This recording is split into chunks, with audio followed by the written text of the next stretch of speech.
Network News. Mula sa Iligan, dumako tayo ng Negros Island. Ang PNP naman doon, inlatag na rin ang mga hakbang na gagawin upang masiguro ang seguridad sa sagawaring trillion peso March Rally sa Rion. Mula sa Rimin Bacolod, Meditali, Radyoman Albert Hiner. RMN Live Report. Magpapakalat ng 2,000 police personnel ang Police Regional Office Negros Island Region para sa seguridad sa isasagawang trillion pisong March Rally sa lungsod bukas Nobyembre 30 at bilang bahagi ng papasiguro ng seguridad ng publiko, inilatag ng PRO-INIR ang Comprehensive Security and Public Safety Plan kasama ang local government unit, emergency responders at iba pang ahensya.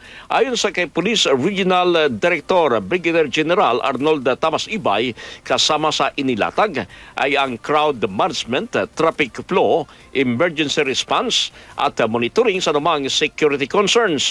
Una na ipinasiguro ng simbahan, civil society groups at mga lalahok sa protest rally na ito ay magiging peaceful, non-personal at non-political protest rally na nakatutok kontra korupsyon sa gobyerno. Yeah, to sustain this advocacy to make our government officials, especially those that are responsible for this great corruption and plunder, accountable.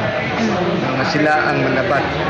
Not only manabat sila as very well developed by Governor Lito na iuli ang kinawat kag i-prosecute sila.